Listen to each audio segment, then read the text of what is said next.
에스라 10장 4절. 예. 이 4절의 배경은 에스라가 1절에서 민족적인 죄에 대해서 회개의 기도를 하는 겁니다. 예. 이방 여인을 아내로 맞아들인 그 죄에 대해서 울며 심히 통곡으로 주님 앞에 기도를 드렸던 겁니다. 이제 죄를 자백했던 겁니다. 그러니까 이제 이 기도에 고무된 이스라엘 백성들이 남녀 성인으로부터 어린아이들까지 1절 한번 보세요. 다 에스라에게로 모여서 하나님 앞으로 이제 다가서려고 하는 겁니다. 행동의 변화를 보입니다. 그런 다음에 2절에 보시면 이제 스카냐가 에스라에게 지금 4절의 말씀을 하는 겁니다. 용기를 내라고 말하고 있습니다. 에스라 10장 4절 제가 읽겠습니다. 일어나소서, 이 일이 당신께 속하였나이다. 우리도 당신과 함께 하리니 용기를 내어 그 일을 행하소서 하더라. 그러니까 모든 설교자들이 듣고 싶어 하는 말입니다. 우리도 당신과 함께 하리니 이 말입니다. 용기를 내어 그 일을 행하소서. 이 구절하고 시편 31편 한번 볼까요? 31편 24절 한 구절만 보겠습니다. 여기 담대하라 하는 구절이 나오는데 담대하라, 용기를 내라, 이건 전부 다 영어로는 같은 단어입니다. 그러니까 한글로 트랜스레이션 된 겁니다. 더 좋게 번역이 된 겁니다. 24절 제가 읽겠습니다. 담대하라, 주를 바라는 너희 모든 자들아, 그가 너희 마음에 힘을 주시리라. 담대하다 하라는 말은 배짱을 가지라는 말입니다. 겁먹지 말고. 그러면 주님이 힘을 주시는 겁니다. 겁먹으면 주님이 힘을 줄 수가 없습니다. 힘을 주는 족족 다 겁을 먹어버리는데 그 힘이 어디로 가겠습니까? 겁먹지 말고 말씀 위에 바로 서라, 이런 말씀입니다. 이 두 구절을 가지고 용기를 내라는 제목으로 말씀을 전하겠습니다. 성경적 신앙을 가진 성도란 어떤 사람이겠습니까? 이 나라 국회를 보면 너도 나도 정통이라고 주장합니다. 장로교는 장로교가 정통이라고 얘기하고 감리교, 성결교, 침례교, 로마 카톨릭까지 자기들이 정통이라고 주장을 하고 있습니다. 성경대로 믿는 교회도 마찬가지입니다. 가장 성경대로 믿는 교회가 자기 교회라고 얘기하고, 우리 방화동에도 교회가 새로 생기는데 저 바로 여기 옆에 있어요. 한 1km도 안 되는. 성경대로 행하는 교회 이렇게 적어놨더라고요. 자기가 정통이라고 말하는 것입니다. 여러분 지금 전파되는 말씀을 들어보고 이 말씀이 하나님의 말씀이라고 믿으면 복 있는 사람입니다. 성경적 신앙을 가진 성도라는 것은 자신이 지옥에 갈 수밖에 없는 죄인임을 하나님 앞에 정직하게 시인한 사람입니다. 어떤 일을 하더라도 나는 죄인입니다. 부자건 가난하건 많이 배웠건 배우지 못했던 지옥에 갈 수밖에 없는 죄인이라고 하나님 앞에 시인해야 하는 겁니다. 어떤 부자는 자기가 돈이 많기 때문에 죄인이 아니라고 생각하는 걸 제가 얘기를 들었습니다. 트럼프도 그랬잖아요. 나는 죄가 뭔지를 모른다고 말했어요, 그 사람이. 그리고 갈보리에서 피 흘려 죽으시고 부활하신 예수님을 자신의 구주로 믿었던 과거를 가지고 있는 사람입니다. 과거에 믿어야 되는 겁니다. 예수님을 구주로 영접한 과거를 가진 사람입니다. 그래서 먼저 구원받아야 성경적 신앙을 형성할 수 있는 것입니다. 구원받으려고 노력하는 사람은 아무리 노력해도 그런 성경적인 신앙을 가질 수가 없습니다. 이것이 성경적으로 그 사람에게 진행이 되었다면 영적 수술이 일어난 겁니다. 하나님께서 영으로 그 사람 안에 들어가시고 그리고 그 사람도 예수님의 몸 안으로 침례된 겁니다.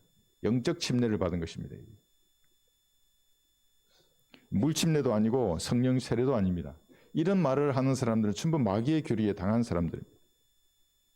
죄인이 지옥으로 향해서 걸어가다가 어느 날 복음을 듣고 지옥에서 구원받는 것은 갈보리에서 피 흘리신 예수님의 공로가 100%입니다. 거둘 수 없는 겁니다. 뭐 인간의 행위로 조금 거둘 수 없는 겁니다. 뭐 도덕법을 지켜야 되는 것이고 의의 열매를 풍성히 내어서 백보자 심판에서 구원받으려고 하는 마귀의 자식들은 단 한 사람도 구원받을 수 없는 것입니다. 예수님을 구주로 영접하는 믿음조차도 하나님의 선물로 받는 것입니다.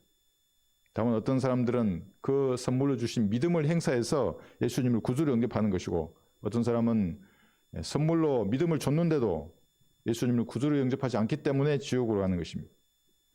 사람들은 다른 것은 잘도 믿습니다. 여러분 주변에 한번 보십시오. 뭘 믿는 사람들 아닙니까? 돈의 힘을 믿는 사람들입니다. 가르치지 않아도 잘 알고 있습니다.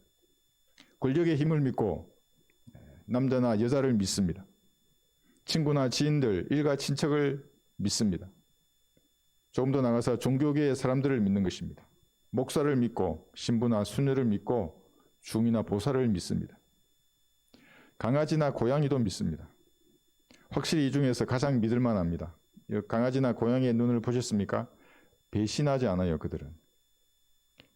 그러니까 짐승을 불쌍하다고 생각하지 마세요. 깨닫지 못하면 인간은 멸망하는 짐승보다도 못한 것입니다. 왜냐하면 짐승은 지옥에 안 가지만 인간은 이거 믿지 않으면 지옥에 가는 겁니다. 사실 자신을 불쌍히 여겨야 되는 겁니다. 한글로 보존된 한글 킹 제임스 성경의 말씀은 믿지 않습니다. 이것이 나에게 주신 하나님의 말씀이라고 믿으면 한킹 유일주의자라고 낙인을 찍는 겁니다. 구원받은 사람은 영원한 생명을 소유하고 있는 사람입니다. 죽어도 영원에 거하시는 하나님을 만날 소망을 가지고 있는 사람입니다. 아무도 빼앗아갈 수 없는 하나님께서 주신 선물을 소유한 사람이 그리스도인입니다. 그러나 세상은 녹록지 않습니다. 이런 믿음을 가진 그리스도인을 가만히 두지 않는 것입니다. 내가 영원한 생명을 가졌다 그러면 계속 흔드는 겁니다. 마귀의 교리로 흔들고 세상 셰파로서 그 사람의 믿음을 파괴하려고 하는 것입니다. 마귀가 세상 모든 근세와 영광을 다 가지고 있기 때문에 곳곳에 마귀의 종들을 배치해 두고 계속 귀에다가 무엇을 들려주는 것입니다. 종교적인 근세를 가진 마귀는 오늘도 자신의 종들을 종교 시설로 모으고 있는 겁니다. 그러니까 교회마다 사람들이 가득 차고 절간마다 사람들이 가득 차고 성당마다 사원마다 사람들로 가득 차는 것입니다. 각자의 우상을 섬기는 사람들입니다.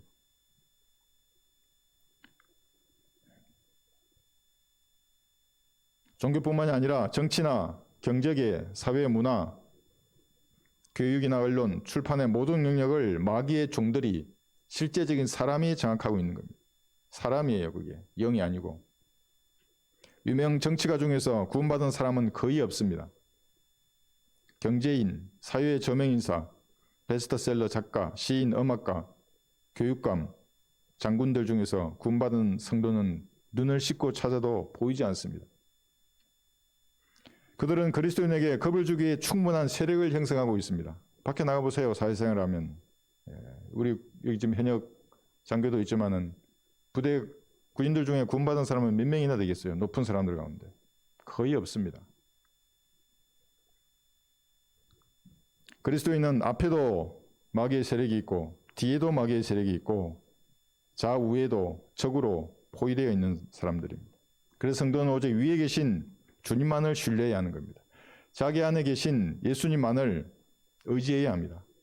하나님께서 영감으로 기록하시고 섭리적인 방법으로 보존하신 말씀만을 의지해야 하는 것입니다. 주목해야 합니다. 지옥과 불못을 향하던 죄인이 하나님의 아들들로 입양된 것입니다. 그렇다면 성령께서 기록하시고 영감으로 보존하신 말씀을 손에 들어야 합니다. 그렇지 않으면 이 세력이 여러분들을 압도해버릴 것입니다. 어디를 가도 그 사람들이에요. 이 말씀을 먹어야 합니다. 말씀을 읽고 듣고 공부해야 합니다.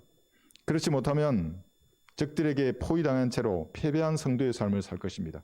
영생을 가졌는데 그 가치를 모르는 사람으로 사는 것입니다. 한글 킹 제임스 성경을 하나님께서 보존하신 말씀으로 믿고 실행하는 그리스도인, 이 사람들에게는 그래서 무엇보다 용기가 필요한 것입니다. 굳센 기운입니다. 사물을 겁내지 아니하는 기계가 무엇보다도 필요한 겁니다. 말씀 위에 굳건히 서면 두려워할 게 아무것도 없어요. 기도하려고 주님 앞에 무릎 꿇으면 상황이 어떻게 되더라도 두려워할 것이 아무것도 없어요. 지금 하나님 나라 가면 주님을 만나지 않습니까? 뭐가 두려워요? 그런 성도의 기도에 하나님께서 경청하시는 겁니다.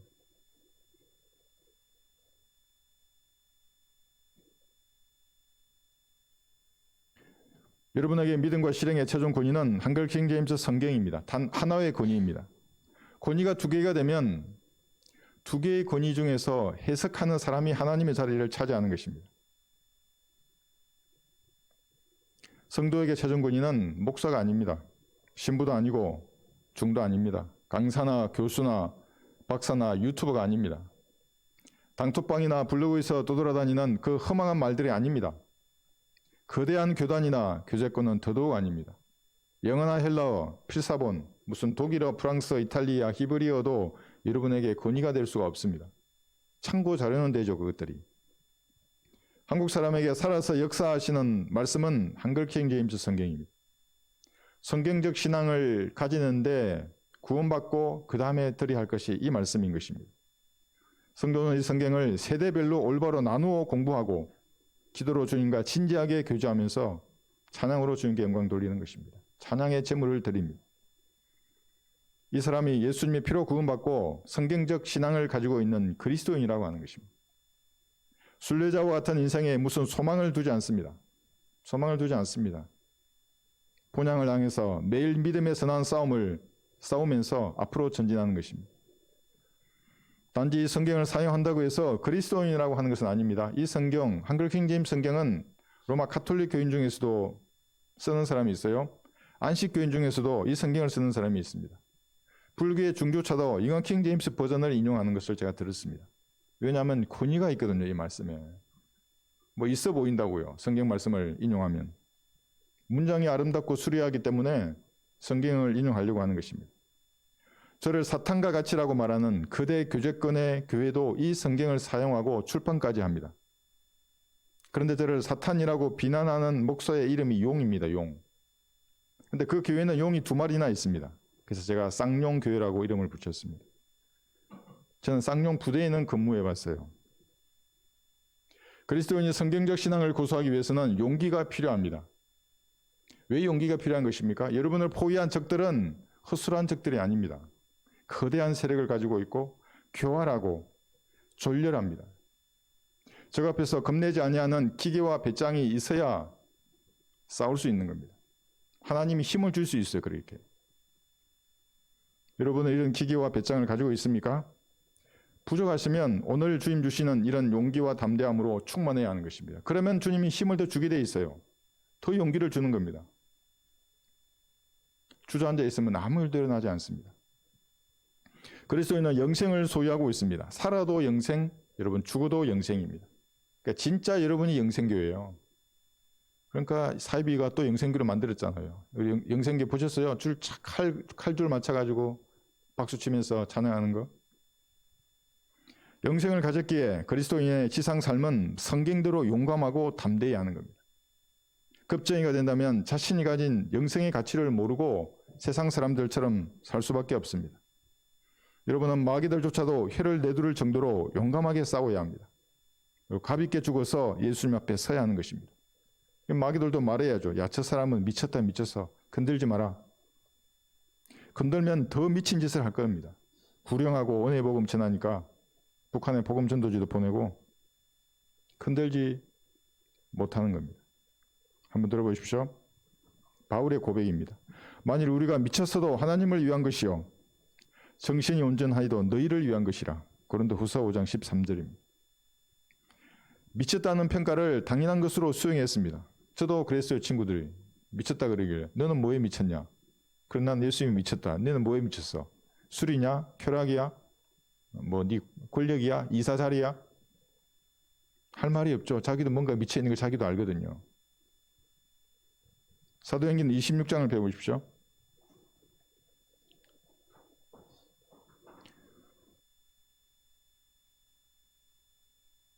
사도행전 26장 24절 5절 보시면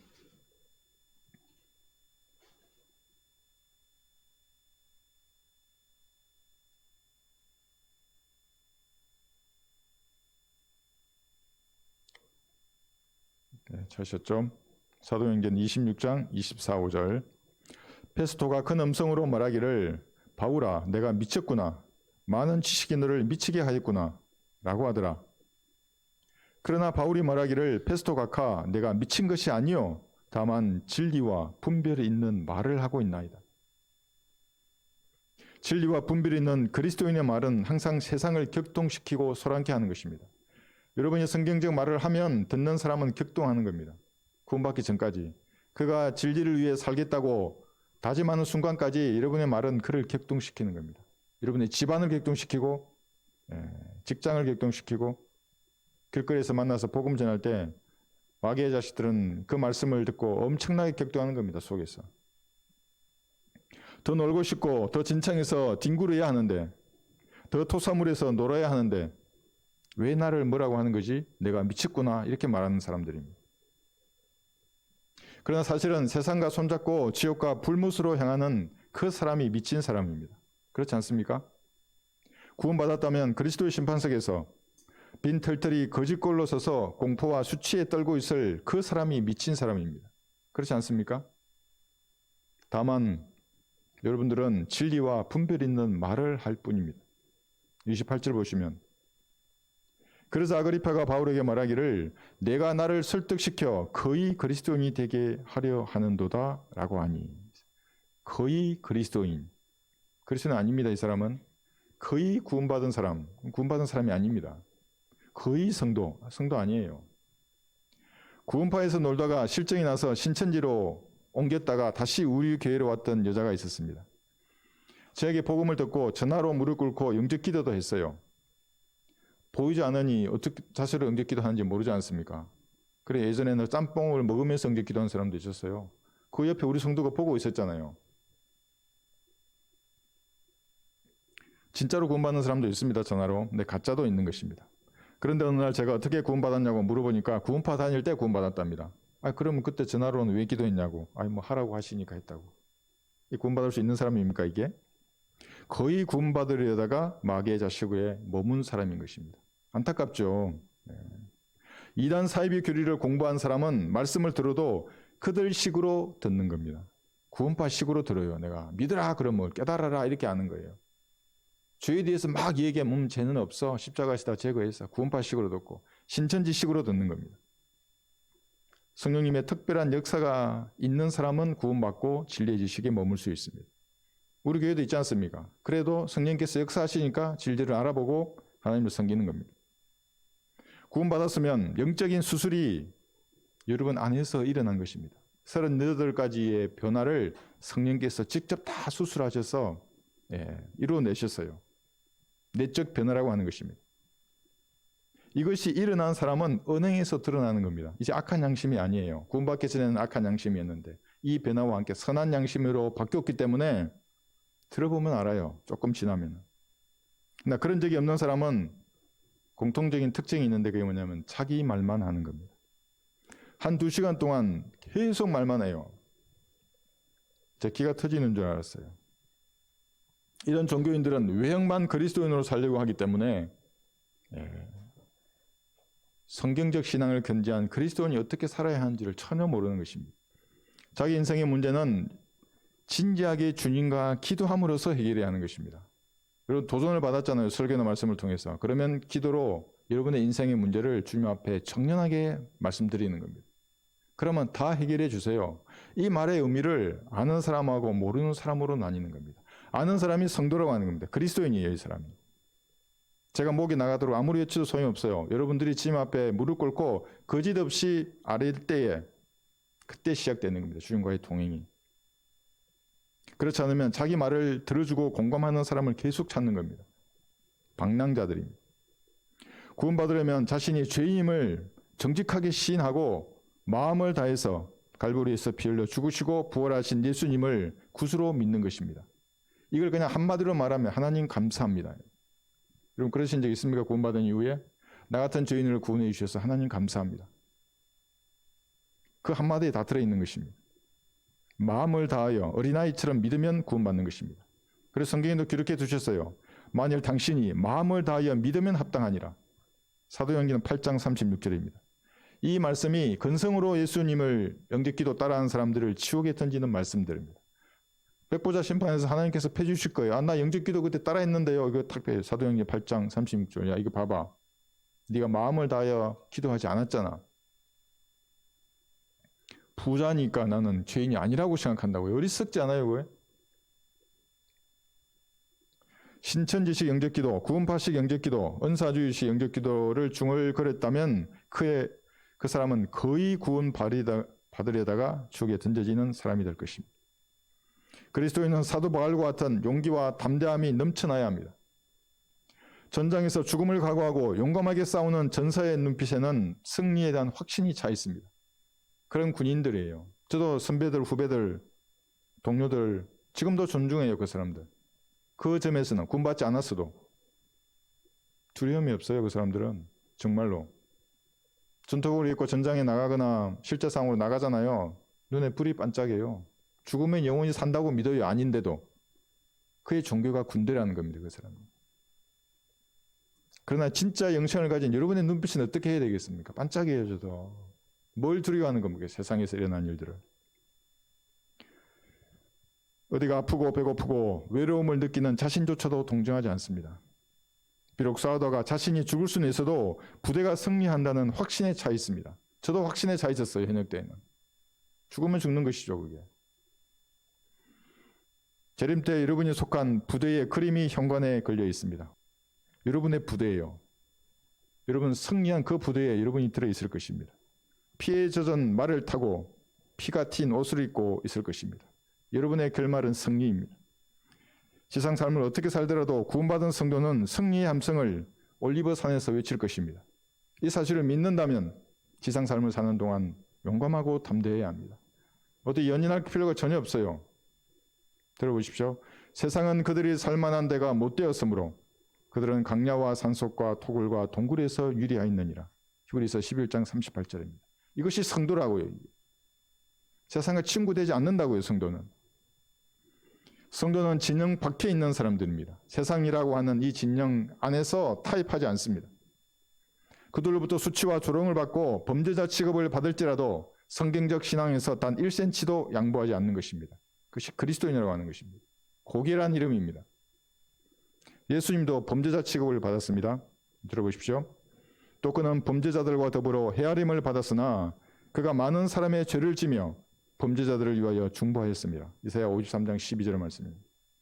고독한 환경, 적막한 밤이 이어져도 그리스도인은 북적거리는 제약의 불빛 속으로 들어가지 않는 것입니다. 제가 초등학교 친구인데 장로교 목사를 해요. 프사가 바뀌면 카톡에 뜨지 않습니까? 아니 여기 유명한 여기 축구장 있잖아요. 서울에. 사람이 그 가득 찬 축구 경기장을 배경으로 사진을 찍었어요. 그래서 나는 장로교 목사가 그리 설교라도 하나 그런 줄 알았더만. 축구 보러 갔대요. 축구 보러. 이 고독한 환경, 적막한 밤하고 무슨 소용이 있어 이 사람하고 그거하고. 세상과 친구된 목사예요. 연락 안 해요 나는. 뒤통수를 치는 배신자들, 염장 지르는 형제나 자매들, 파도처럼 몰아치는 고난이나 박해, 가난이나 질병 가운데서도 성경적 신앙을 굽히지 않는 것이 그리스도인이라고 하는 것입니다. 고기란 이름입니다.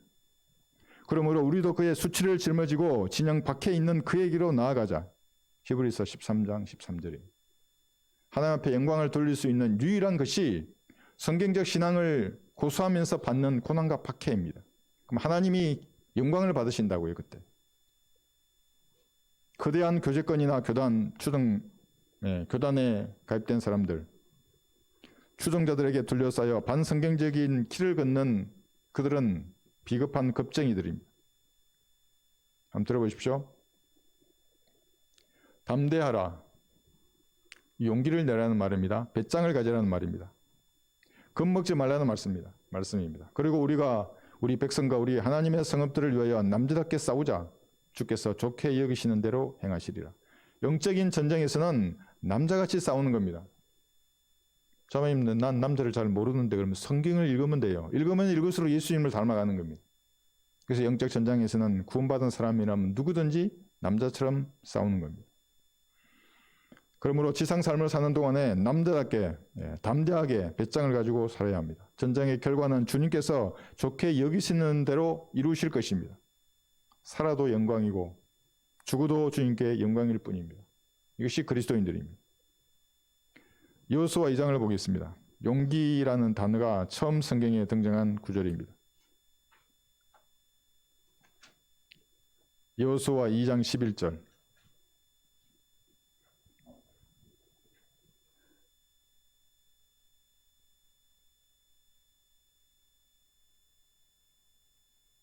용기를 없애는 것은 어떤 말을 들었을 때입니다.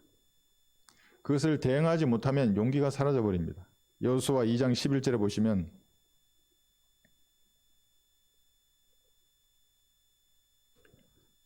여호수아 2장 11절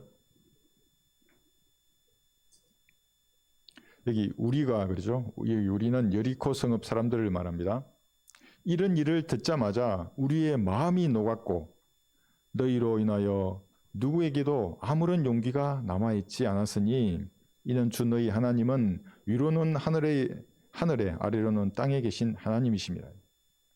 여리코 사람들이 무슨 말을 들었을까요? 여기 10절에 나와 있어요. 10절 보세요. 이는 너희가 이집트에서 나올 때 주께서 너희를 위하여 어떻게 홍해물을 마르게 하셨는가와 너희가 요단 저편에 있는 아모리인의 두 왕 시온과 옥을 어떻게 완전히 멸망시켰는가를 우리가 들었기 때문이라. 이 말을 듣고 겁먹어버리는 겁니다. 그럼 용기는 없어져 버립니다. 어떤 일을 듣고 대응할 힘이 없으면 마음은 물처럼 녹아버리는 겁니다. 그게 겁먹었다고 하는 겁니다. 그것이. 말이 귀를 통해서 여러분 안으로 들어가면 어떤 행태로든지 그 말은 능력을 발휘합니다. 왜 그렇습니까? 말이 영이라 그랬지 않습니까? 비성경적인 말, 비방하는 말을 들으면 그것이 여러분을 파괴하는 겁니다. 용기를. 여리코 성읍은 하나님께서 이스라엘과 함께 하셔서 홍해 물도 가르고 왕들을 멸망시켰다는 얘기를 듣고는 대적할 용기를 잃어버렸던 것입니다. 그러니까 귀를 어디에 내주는가 이것이 중요합니다. 제 설교를 듣고 성경에 기록된 예수님만을 섬기겠다는 마음이 없다면 여러분은 귀를 다른 것에 주는 것이 좋습니다. 그 시간 낭비입니다. 저도 설교하지 말아야죠. 성경대로 구령하고 성경대로 하나님을 섬기겠다는 용기가 들지 않는다면 다른 것에 귀를 내주어야 합니다. 그것이 피차를 위해서 좋습니다. 교회에서 사람이 떠나는 것은 남은 사람을 위한 하나님의 은혜입니다. 왜 그렇습니까? 육신의 악취를 하나님께서 사전에 차단하시는 방법입니다. 그러면 항상 새로운 사람을 보내주셨습니다. 그럼 보셨지 않습니까? 어떻게 알고 하나님 보내주시죠? 딱 나가면 그 다음 주에 딱 보내주세요. 사무엘하 17장 볼까요? 사무엘하 17장.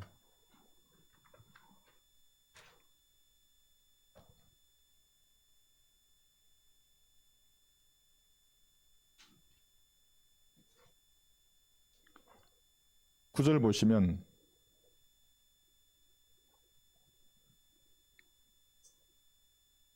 사무엘하 17장 9절 보소서 이제 그가 다윗입니다. 지금 아히도펠이라고 하는 작전 참모예요. 압살롬 대장에게 작전 방안을 보고하는 겁니다. 아히도펠은 지금 즉시 추격하자고 지금 건의하는 겁니다. 9절 보시면 보소서 그가 다윗입니다. 어느 굴이나 어느 다른 곳에 숨어 있으리니 무리 중에 몇이 먼저 쓰러지면 다윗의 군사들이 이제 먼저 진멸시키면 이 말이죠. 그것을 들은 자가 누구라도 말하기를 압살롬을 따르는 자들 가운데 살육이 있다 할 것이요. 소문이 나는 겁니다. 이렇게. 그 소문을 귀로 듣게 되는 겁니다. 10절 보시면 그러면 용맹스럽고 마음이 사자의 마음 같은 자 또한 완전히 녹아내릴 것이니 이는 왕의 부치는 다윗을 말합니다. 막강한 사람이요 그와 함께한 사람들도 용사들임을 온 이스라엘이 알기 때문이라. 압살롬은 아히도펠의 작전 방안을 들은 다음에 이제 후스의 작전 방안을 들을 것입니다. 그래서 둘 중에 하나를 선택하는 겁니다. 아히도펠은 똑똑한 작전 참모예요. 지금 즉시 추격해야 됩니다. 시간을 주지 말고. 그래서 다윗의 군사들 몇 명만 죽여도 죽였다는 소문이 퍼지면 적들은 용기가 사라져 버리는 겁니다. 그러면 다윗을 잡아올 수 있습니다. 이렇게 얘기했던 겁니다. 그러나 압살롬은 아히도펠의 제안을 거부합니다. 후세의 제안에 따라서 압살롬이 직접 군사를 모아서 다윗을 잡으러 가게 되는 겁니다. 그럼 시간이 걸리지 않습니까? 다윗은 더 도망가 버리죠. 치명적인 실수를 범하게 됩니다. 시간을 얻은 다윗과 군사들은 사자 같은 용기와 배짱으로 충만하게 되었습니다. 결국 압살롬과 그의 군대를 진멸하게 됩니다. 적들의 관계로부터 길을 지켰기 때문에 그랬습니다. 여기 사무엘하 17장 14절 보시면 압살롬과 이스라엘의 모든 사람이 말하기를 아렉인 후스의 기략이 아히도펠의 기략보다 더 낫다 하였으니 잘 들어보십시오. 이는 주께서 압살롬에게 재앙을 가져오실 의도로 주께서 아히도펠의 좋은 계략이 실패하도록 정하셨습니다. 여러분, 어떤 사람의 말에 귀를 내주는지를 보면 알아요. 그 사람의 결말을. 어떤 사람의 말을 듣고 따라가는가를 보면 알아요. 어떤 사람이 재앙을 당할 것인지는 그가 어떤 선택을 하는지, 어떤 사람의 말에 귀를 내어주는가를 보면 알 수 있습니다. 하나님의 사람은 하나님께서 보존하신 말씀에 귀를 내줘야 하는 겁니다. 성경들을 올바로 나누어서 공부한 그 말씀, 그것에 여러분의 귀를 내줘야 합니다. 그리고 여러분 안에 거하시는 성령님을 의지해서 스스로 용기를 내야 하는 것입니다. 그렇지 않으면 육신적인 용기가 나오게 됩니다. 재판관계 20장을 한번 볼까요? 재판관계 20장. 두 번째로 용기가 언급된 문장이 여기에 있습니다. 22절 보시면 재판관계 20장 22절. 그 백성 이스라엘 사람들이 스스로 용기를 내어 그들이 첫날 전열을 가다듬었던 그 자리에서 다시 전열을 가다듬더라요. 지금 이 상황이 어떤 상황이냐면 이스라엘과 베냐민이 이제 전투를 하는 장면인데 1차 전투에서 베냐민 지파에게 22,000명이나 되는 이스라엘 군사들이 죽었어요. 죽으니까 이제 스스로 용기를 내는 장면입니다. 승리할 줄 알았는데 패배했어요. 그러니까 인간의 눈으로 보기에는 나쁘지 않습니다. 우리 스스로 용기를 내자. 그리고 전열을 가다듬으면서 다시 싸우자. 그러나 이렇게 스스로 용기를 내었지만 2차 전투에서는 18,000명이 사망합니다. 그러니까 4만 명이 죽었어요. 그때서야 울며 금식하면서 하나님 앞에 묻습니다. 전쟁을 해야 됩니까? 말아야 됩니까? 아니 그러면 처음부터 물어보지. 그럼 4만 명이 안 죽었을 거 아니에요. 안 물어요. 2만 명, 2만 2천이 죽을 때도 안 묻고 18,000이 죽을 때도 안 묻고 이제 너무 많이 죽었고 4만 명. 그래 그때서야 전쟁을 해야 됩니까? 말아야 됩니까? 묻는 것입니다. 여기 26, 28절 보세요. 그러자 이스라엘의 모든 자손과 모든 백성이 올라가 하나님의 집에 와서 울며 주 앞에 앉아서 그날 저녁까지 금식하며 주 앞에서 번제와 제물을 드리고 이스라엘 자손이 주께 물어 요 가로는 빼고요. 28절 보시면 말씀드리기를 내가 내 형제 베냐민 자손을 대적하여 싸우러 다시 나가야 하리이까? 아니면 그만두리이까? 하니 주께서 말씀하시기를 올라가라. 내일은 내가 그들을 너희 손에 넘겨주리라 하시니라. 묻지 않는 겁니다. 묻지 않고 아무리 용기를 내도 소용이 없습니다. 먼저 주님께 여쭤보고 전투를 시작했다면 이런 참담한 패배와 재앙은 없었을 것입니다. 4만 명의 군사가 전사를 한 것입니다. 그리스도인이 가지는 용기와 배짱은 바른 성경을 공부한 믿음의 토대에서 나와야 하는 것입니다. 이것은 하나님의 말씀이 여러분 안에서 충만하면 성령께서 여러분을 간장하시는데 그때 행동으로 나오는 용기입니다. 그 비성경적인 용기는 그 육신적인 것이고 혈기라고 하는 겁니다. 들어보십시오. 그리스도의 말씀이 모든 지혜로 너희 안에 풍성히 거하게 하되 시와 찬송과 영적인 노래로 서로 가르치고 건면하며 너희 마음속에서 언어로 주께 노래하고 골로새서 3장 16절입니다. 이때 나오는 게 진짜 용기라고요. 그전에는 그냥 스스로 그냥 용기를 내는 것이고 그럼 또 죽어요. 4만 명이나 재앙이 닥치는 겁니다. 그러면 바울과 같은 용기와 배짱이 나오는 것입니다. 이것은 구원받기 전 바울의 육신적인 열성과는 전혀 다른 것입니다. 바울도 구원받기 전에 얼마나 스스로 용기를 내서 외국까지 가가지고 성도를 잡아서 죽음에 내어줬다고요. 용기를 내서 그때도. 구원받은 다음에 완전히 다른 것입니다. 한번 들어보십시오. 그러나 나의 달리갈 길을 기쁨으로 끝마치고 내가 주 예수로부터 받은 사역 곧 하나님의 은혜의 복음을 증거하기 위해서라면 이런 일을 전혀 개의치 아니할 뿐 아니라 나의 생명을 조금도 아끼지 아니하노라. 사도행전 20장 24절입니다. 이것이 성경적 용기입니다. 만일 내가 무엇을 위반했거나 죽을 만한 일을 했다면 죽기를 사양치 아니하리라. 사도행전 25장 11절입니다. 그리스도인의 자세입니다. 이것이. 용감한 그리스도인입니다. 성경을 공부하지 않고 퇴근하면 텔레비전에 붙어 살면서도 주님을 위해서 스스로 용기를 낸다고 하면 어떻게 되겠습니까? 이것은 마치 자동차가 급발진하는 것과 같은 것입니다. 모르는데 어떻게 용기를 내는 겁니까? 그래서 우리 교회 오시면 제가 그러지 않습니까? 공부를 좀 하시라고. 일을 안 해도 되니까. 안 해도 된다고 아무 일도. 그냥 말씀을 보고 읽고 공부하시라고. 말씀으로 자신도 모르게 세워진 그 세상적 가치관을 부수어야 하는 겁니다.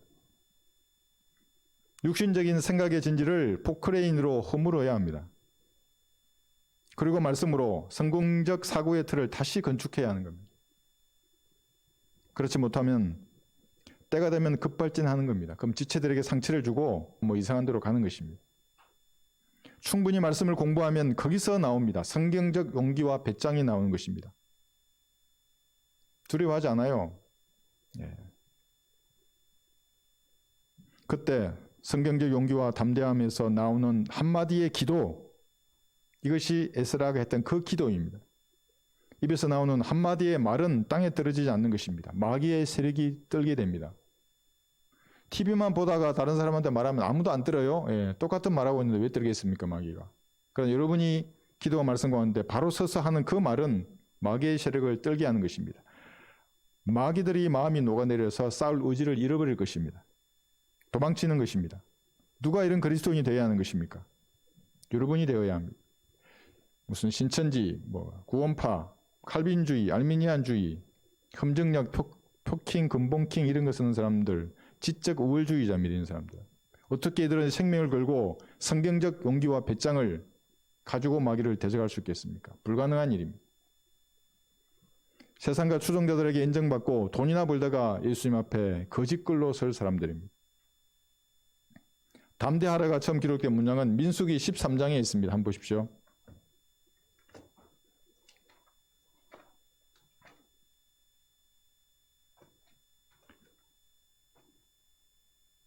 민수기 13장 20절.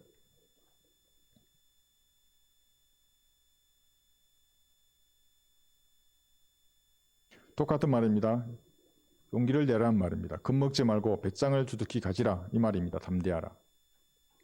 제가 처음에 구원받고 20대 초반에 사진을 찍었어요. 구원받고 이제 찍은 사진에 한 말을 쓰라 그래가지고 내가 담대하라 이렇게 썼어요. 잘 몰랐어요, 무슨 뜻인지. 그런데 담대해야 되겠구나. 이 신앙을 가지려면 이 마음으로 썼던 게 담대하라입니다. 민수기 13장 20절 보시면 그 땅이 어떠한지 즉 비옥한지 메마른지 나무가 있는지 없는지를 살피라. 너희는 담대하라. 그리고 이 땅의 열매를 가져오라 하니라. 그때는 포도가 처음 익을 때였더라 했어요. 적진에 들어가는 정찰대가 유념해야 할 말씀이 있는 겁니다. 적진에 들어가잖아요. 앞에도 적, 뒤에도 적, 좌우도 적이에요. 배짱을 두둑히 가지는 것입니다. 적과 뒤섞여 있는데 겁먹어버리면 뭘 하겠습니까? 태연하게 현지인처럼 움직여야 합니다. 적진에 있더라도. 그래야만이 뭘 살피고 열매를 가져올 수 있는 것입니다. 본향의 갈 날을 기다리는 여러분도 이 세상을 살 동안은 적진에 있는 것입니다. 그래서 담대해야 합니다. 세상 근수와 영광을 보면서 낙심하지 말아야 합니다. 나도 저걸 좀 가졌으면 하는 그런 부러움도 없어야 되고 그것을 두려워하지도 말아야 하는 것입니다. 전후 좌우를 둘러봐도 적밖에 없을지라도 위에 계신 예수님, 여러분 안에 거하시는 성령 하나님, 그분께서 보존하신 이 말씀을 주목해서 두둑히 배짱을 가져야 하는 것입니다. 성령의 열매를 내어서 주님을 영원하게 해야 합니다. 구령의 열매도 부지런히 챙겨서 주님 앞에 서야 하는 것입니다. 이 용기는 주님을 기다리며 인내할 때에, 그런 배짱을 가질 때에 여러분 안에서 생기는 힘입니다. 한번 볼까요? 시편 27편 한번 보십시오.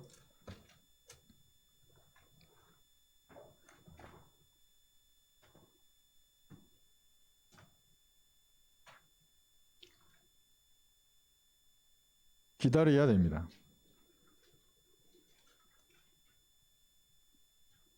성격 급한 사람들은 성질대로 하려고 하는 겁니다. 내가 아무리 생각해도 내 판단이 옳아. 그렇게 행하지 말고 기도해 보세요. 조금 더. 1대1로 주님 앞에 차분히 다 내려놓고.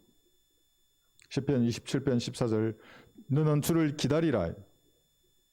담대하라 이 말입니다. 배짱을 좀 가지라 이 말입니다. 겁먹지 말고. 그리하면 그가 내 마음에 힘을 주시리니 주시리라. 내가 말하노니 주를 기다리라. 주님을 기다리라고 한 겁니다. 그러면 여러분 마음에 힘이 솟아나는 것입니다. 여기 시편 31편도 마찬가지예요. 본문 24절 보시면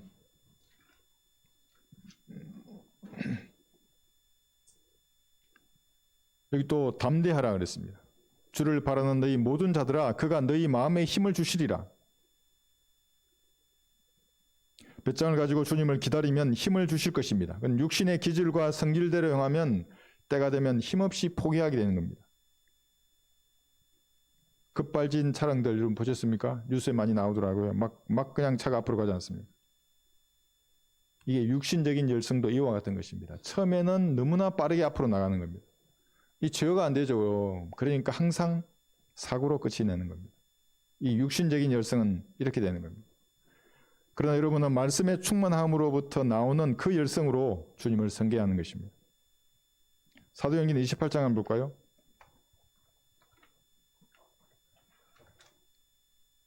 사도행전 28장 15절에 보시면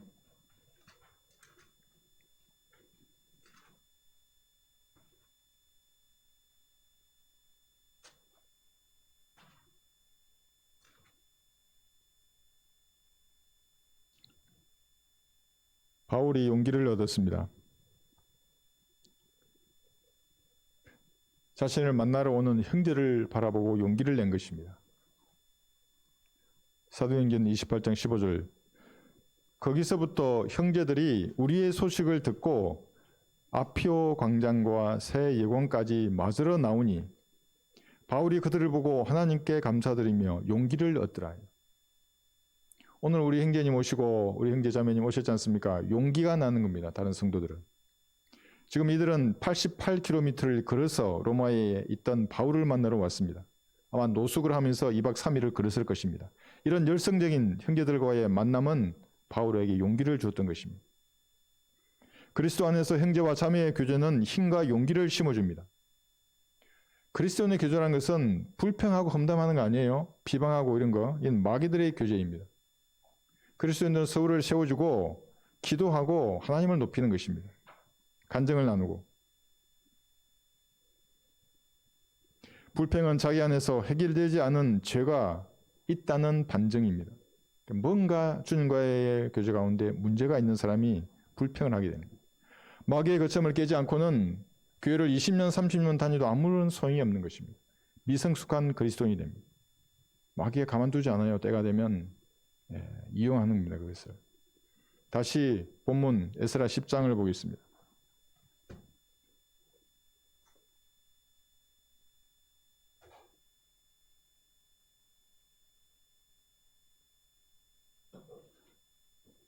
사절에 보시면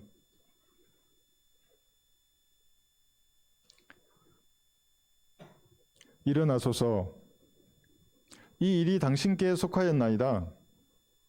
우리도 당신과 함께 하리니 용기를 내어 그 일을 행하소서. 세상 설교자들이 가장 듣고자 하는 말이 이 구절에 있는 겁니다. 당신과 함께 그 일을 하겠습니다. 당신이 사용하는 성경을 함께 공부하고 싶습니다. 내가 가구에서는 성경은 버리겠습니다. 당신이 섬기는 하나님을 지역교회를 통해서 함께 섬기겠습니다. 당신이 가는 믿음의 길을 함께 걸으며 당신과 함께 믿음의 선한 싸움을 싸우겠다는 그런 고백입니다. 용기가 나는 것입니다. 우리 교회에 다니던 어떤 여자가 있었는데 자기 아들을 시켜서 저를 시험했어요. 저기서 보고 있으면서 이 아들아 저기 가서 사망의 열쇠가 뭔지 물어봐라. 그래서 와서 사망의 열쇠가 뭔지 물어보길래 그냥 얘기해 줬어요. 가더니만 그 여자가 쳐다보던 눈빛을 지금도 기억해요. 아마 루시퍼가 쳐다봤다면 그 앉아서 그렇게 봤을 거예요. 흥 하면서 이렇게. 그거밖에 안 되냐 이런 식이었어요. 그러다가 때가 되니까 전도지의 원본과 음성 파일을 다 삭제하고 떠나버렸던 거예요. 마귀와 함께하는 여자였습니다. 하나님의 일을 함께 하겠다는 고백은 에스라의 눈물의 기도에서 시작되었습니다. 1절을 다시 보십시오. 에스라가 하나님의 전 앞에서 울며 엎드려 기도하자. 기도하고 자백하자 했어요. 이스라엘에서 남녀와 어린아이의 심히 큰 무리가 그에게로 모여들었으며 백성이 심히 통곡하더라 했어요. 여기 에스라의 이름에 여러분의 이름을 넣어도 됩니다. 하나님의 전 앞에서 그러니까 여러분이 있는 처소에서 기도하는 겁니다. 기도하고 여러분의 죄들을 자백하면 그 다음에 여러분의 필요를 좀 앞에 아뢰는 겁니다. 마음에 다가오는 소원을 주님 앞에 간구드리는 겁니다. 그러면 성경적 부흥이 일어납니다. 구원받아야 할 죄인이 여러분의 기도로 마음이 흔들리는 겁니다. 그 고집쟁이가 예수님을 구주로 영접하게 됩니다. 이 부흥에는 감정을 띄우는 전자 기타나 드럼, 오르간이 없습니다. 거짓 은사를 자랑하는 목사의 흘러는 말도 없습니다. 다만 성경적 신앙의 위에 굳건히 선 성도의 기도에서 시작이 되는 것입니다. 바른 말씀에 서서 진지하게 드리는 기도가 이러한 성경적 부흥을 시작하게 만들었습니다. 성인 남녀와 어린아이의 심히 큰 무리까지 동참했던 것입니다. 근데 마귀의 교리를 품고서는 이런 기도의 능력을 발휘할 수가 없습니다. 기도할 수도 없습니다. 그러니까 자꾸 방언으로 하려고 하는 겁니다. 방언으로 하면 아무 일도 안 일어납니다. 자기 지각이 아무런 열매를 못 맺잖아요. 그 마귀는 내 입술을 통해서 하나님을 저주한다니까요. 이상한 사람들이에요, 전부. 방언으로 기도하는 사람들은.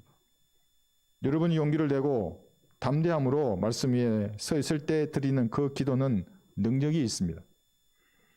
단순히 말씀을 듣고 끝나지 않고 성경대로 행하려고 하는 것입니다. 세상으로부터 자신을 성별할 것입니다. 주중뱅이는 숙병을 버리고 도둑이나 강도는 더러운 손을 씻을 것입니다. 교인들이 바른 성경을 손에 들고 그리스도인으로 살고자 할 것입니다. 그러니까 여러분의 기도에서 시작되는 겁니다. 지옥에 가야 할 죄인이 여러분의 기도로 하나님께서 마음을 준비했다면 그냥 말씀을 던지면 됩니다. 길게 말할 필요도 없어요. 말을 많이 한다고 구원받는 게 아닙니다. 말을 적게 하고 잘 못한다고 구원받지 못하는 것도 아니에요.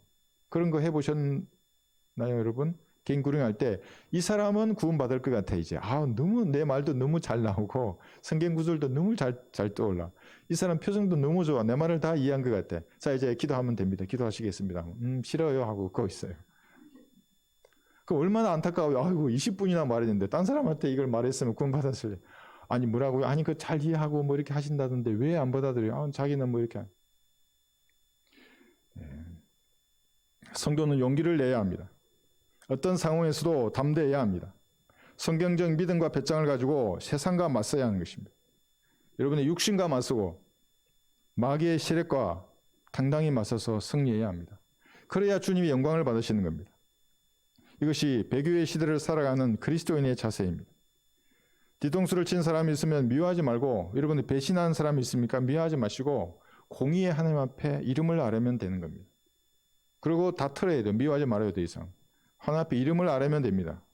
그러면 하나님께서 처리하실 것입니다. 마음에 담아두면 여러분 그리스도인에서 용기가 생기지 않는 겁니다. 미움만 남아요. 이게 막 가시만 나오고 밥도 안 넘어가고. 왜 그래요? 주님 앞에 다 아뢰고 예수님이 주신 사랑으로 여러분의 마음이 충만해야 합니다. 그러면 담대하고 용감한 그리스도인으로 살 수 있을 것입니다. 기도하십시오. 네. 무엇인가 여러분 깨달은 것이 있습니까? 하나님 앞에 그대로 아뢰십시오. 무엇인가 도전받고 자백해야 할 일이 있으면 주님 앞에 아뢰는 것입니다. 겁쟁이로 살았으면 주님 앞에 말씀드리십시오. 용감하고 담대해야 합니다. 그리스도인들은. 마귀조차도 여러분의 그 믿음의 행보에 두려워 떨어야 하는 겁니다. 그럼 마귀들이 마음이 녹아내리는 겁니다. 뭐 저런 미친놈이 다 있어. 그리스도인이에요 그게. 제가 죽음도 두려워하지 않는구나. 질병 가운데서도 예수님을 섬기려고 그러네. 그리스도인이에요. 수많은 대적들 앞에서도 이 성경을 손에 들고 있네. 그리스도인이에요. 그렇게 살겠다고 주님 앞에 고백하시는 귀한 시간이 되셨으면 좋겠습니다.